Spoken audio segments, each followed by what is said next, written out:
Bismillah ve salatu ve selamu ala Resulillah ve ala alihi ve sahbihi ve men vala. İmam Bukhari rahmetullahi aleyh tövendiki babda mundaqdaydı. Endi mescitte tamakka chaqirish va boshqalarni chaqirmaganligini billa ilib kelish masalasi haqida mundaqdaydi. Bu 422 numaralı hadis. Bizga Abdullah ibn Yusuf xabar bergan, hadis so'zlab bergan edi, deydi. Bu kishi bizga Malik bo'lsa Ishaq ibn Abdullahdan bayon qilganda, bu kishi Anas ibn Malik roziyallohu anhudan olgan. Bu hadisga raviylarniki hammasiga tarjimali boshda o'tganda, Anas ibn Malik deydi, payg'ambar sollallohu alayhi vasallamni masjidda uchratdim. Bir moch odamlar bilan birga. Shunda qo'pishimga menga mundoq dedi. Sen Abu Talha avatdimi dedi. Ma desam, tamoq chaqag'anmi, tamoqqa avatdimi dedi. Ha dedim. Atrofidagi odamlarga qo'panglar deb Rasululloh yo'l boshlab bordi. Men Rasulullohning oldida yo'l boshlab bordim deb shunday dedi. Hamda Ibn Usaymin rahmatullohi alayhi mushu hadisga qarab, masalan, bir odam chaqiribdi, lekin atrofida odam bor ekan. Uy egasidan so'ramasdan, ruxsat so'ramasdan ilib bosib bo'ladi bo'lmadi degan masalada Ibn Usaymin rahmatullohi alayhi uyning egasi bilmaydigan bo'lsa odam borligini, uyga yetib kelishdan burun cho'qim ruxsat so'ratish kerak deydi.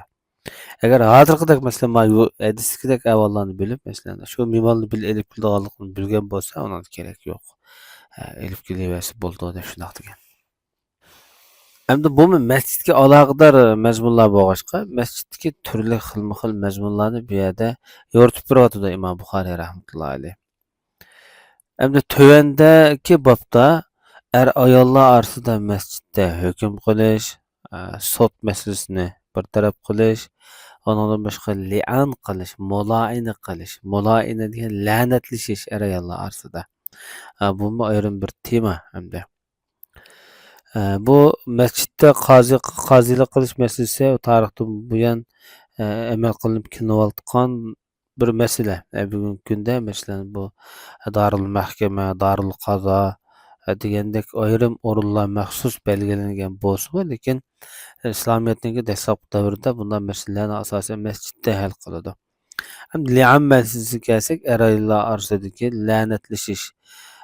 Bu nima degan vaqtida masalan ayolini tuhmat qilgan bo'lsa, sen masalan bola mening emas yoki sen boshqalar bilan shundoq yomon nachar ishlarni qilding, nashayan ishlarni qilding degan vaqtida dalil ekilish kerak. Dalil ekilinmagan vaqtida hamda bu odam bu yerda la'natlashidi. La'natlashish kalimasi tuvanda masalan bundoq so'zdan ifodalanadi. Alloh bilan guvohlik berma, ayolim shu ayolim zina qilib qoldi deb 4 qatim deb bo'lib, 5-sida agar men yolg'onchi bo'lib qolsam, Allohning la'nati menga bo'lsin deb shunday deydi. Ayol kishimi qaytlab buni 4 qatim hozirgidek kalimani deb meni zina bilan tuhmat qildi. 5-sida agar men yolg'onchi bo'lib qolsam, Allohning g'azabi menga bo'lsin deb shunday deydi. Mushundaq li'an masalasi yuz bergan vaqtida mangulik ayollar orasi taloq qilindi. Mangu bir-biriga halol bo'lmaydi. Endi lekin bu faqat erlarning huquqi, bu mulo'in masalasi. O'sha er kishi tuhmat qilgan bo'lsa ayoliga mushundaq dalil isbot ekilinmagan ahvol ostida mushakilda bir taraf qilindi islomiyatda. Agar ayol kishi erni bunday zina fahish bilan tuhmat qilgan bo'lsa, u muloyin qilish yo'q. Bu vaqtida chuqur 4 guvochini ekilish kerak. Bo'libmi? Kishini-da hamda. Yoki bo'lmasa ayol kishining o'zini agar guvoch ekilinmagan vaqtida islomiy jazoni beriladi. Nemishqa masalan er la'natlasa, bunga bu islomiyatda muloyina yo'li bor, lekin ayol kishi bu tuhmat qilgan vaqtida bundoq bo'lmaydi, muloyina bo'lmaydi degan vaqtida bu yerda nasab masalasi erga bakrak xos masala bu. Shunglashqa shu bolalarniki nasab masalalarida shek bo'lib qolmaslik, shu nasabni pok tutish masalasida shu erninki bu yerdagi yuz obro'yini bakrak asosiy o'rinda qo'ygan. Shunga bu muloyin masalasi erlarga xos. Ayol kishiga bu xos emas. Ayol kishi erini emas, bunaqasini boshi bilan tuhmat qilgan vaqtida ya guvohchi kirdi yoki jazoni o'zi tatidi. Bu 423 nomorli hadisda Imom Buxoriy rahmatullohi alayhi bizga Yahya hadis so'zlab bergan edi deb shundoq deydi. Yahya dedi bizga Abdurazzoq xabar berganda, Abdurazzoq dedi bizga Ibn Jurayj xabar bergan. Ibn Jurayj dedi menga Ibn Shahab xabar bergan. Ibn Shahab Sahl ibn Sa'd'dan. Sahl ibn Sa'd bu yerda sahoba bu kishi. Bu kishi dedi bir odam dediki ya Rasululloh, agar bir odam ayoli bilan yana bir odamni birga tug'an birga tep qolsa yoki birga uchirtib qolsa o'ltirib qanday qildi dedi-da. Shu ikkovlar masjidda la'natlashadi. Men shunga guvoh la'natlashgan edi, men guvoh dedi. Demak bu hadisda bu yerda gapni o'ttirdim bo'lib boshqa ma'noga ketganligi hadisni Imom Buxoriy rahmatullohi alayhi qisqartib kelib faqat muloina fatala'ana fil masjid degan kalima shohid subtida shuni qabul kelgan bo'lishi mumkin. Lekin bu umumiy boshqa bir uzun bir hadisdan payg'ambar sollallohu alayhi vasallamniki bir zamonida bo'lgan bir voqelikdan qisqartib olgan. Bu nima degan vaqtida, ayni vaqtida sahobalar ichida shunday bir avval bo'lgan. Ba'zi rivoyatlarda Uvaymir ibn Abiyad al-Ajlani degan, ba'zi rivoyatlarda Hilal ibn Umayya degan. Shu ikki sahobaninki birsi o'zinki shu ayolini tuhmat qilgan. Bu Sharik ibn Sahmo degan sahoba bilan birga bo'libdi deb tuhmat qilgan. Ya Uvaymir yoki Hilal. Ba'zi rivoyatlarda ba'zi bir qism ulamolar ikkalasi ayrim sahoba deb qaragan, ayrim voqelik deb qaragan. Ba'zilar bunda elashtirayotgan avval bo'lgan degan. Eng muhimi bu masala Rasulullohning zamonasida bo'lgan bir voqeaning biri. Chunki Tabuk g'azotasiga kelgan vaqtda ayoli homildirda, Uvaymирning ayoli. Shuning bilan bu ayolim homildor bo'lib qolibdimi yo'q vaqtida deb payg'ambar sollallohu alayhi vasallamning qishiga bu masalani ko'tarib kelgan. Bu Sharik degan sahobadan gumon qilgan bu odam. Shu vaqtida payg'ambar sollallohu alayhi vasallam bu yerda qanday qilish masalasida o'ylanib turgan vaqtida Qur'oni Karimda oyat tushgan. Oyat tushib shu vaqtda shu li'an oyati tushgandi. Bu qismdagi tafsilotni Ibn Sa'dning tabaqatda va boshqa tarixiy kitoblarda nihoyatda ochiq yoritilgan. Shu yerga murojaat qilamiz. Bu hadisga asosli bizga bu yerda muhim bo'lgan nuqta payg'ambar sollallohu alayhi vasallam bu masalada masjidning ichida hukm qilib bu sahobalar orasidagi bu shak shubaga bu oilaviy ixtilofga payg'ambar sollallohu alayhi vasallam bu yerda masjidda hukm qilish orqali xotim bergan. Demak Imom Buxoriy rahmatullohi alayhi masjidda sot masalasini hal qilsang, da'vo dasturlarini hal qilsang bo'ladi demoqchi. Hamda tövendagi bobda Imom Buxoriy rahmatullohi alayhi bir odam boshqalarning uyiga kirgan bo'lsa, xohlagan joyda namoz o'qiydi, uyning egasi xohlagan joyda.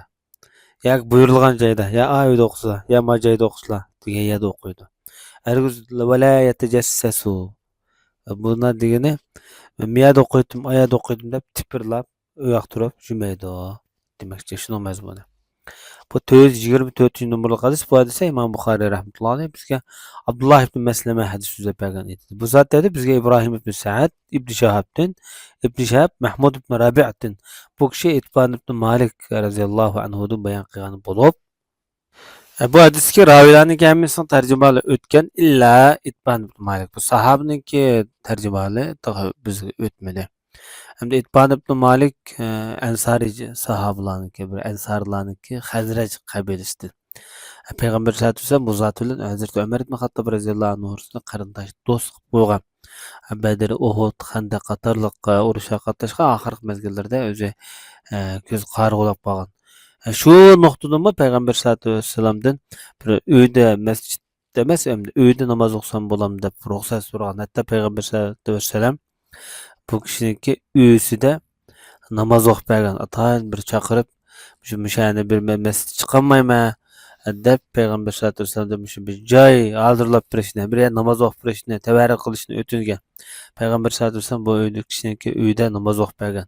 Bu masjidniki o'rni hozir qadar bor. Hozirgi shu Medinedeki Cuma Mescidi degan mescid var. Quba mescidiniki yaqin bir atrofida. Shu Cuma mescidiniki payg'ambar masjidiga qaraydigan tarafidagi yo'lning bo'yida shu uyiniki o'rni bor.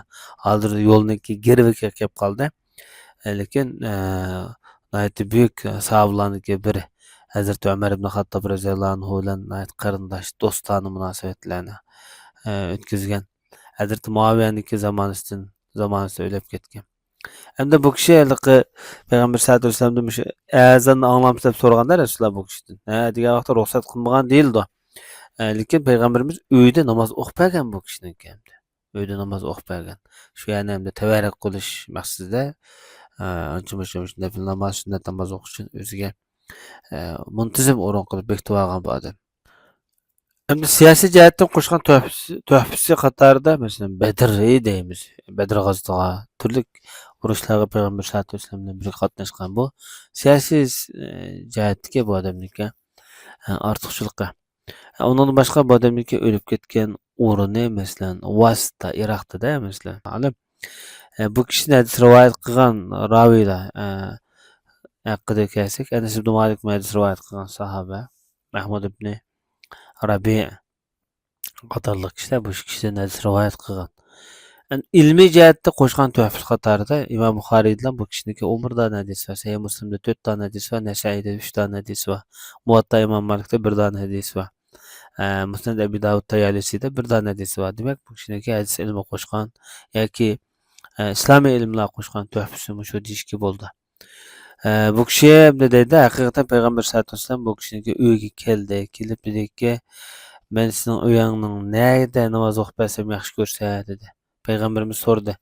Uyingda bu nerda o'qib beray namozni dedi-da. Shundan payg'ambar sallallohu alayhi vasallamga bir o'rinni belgi qildim. Shu yerda o'qib bersirlamdiki, desam payg'ambarimiz takbir aytdi.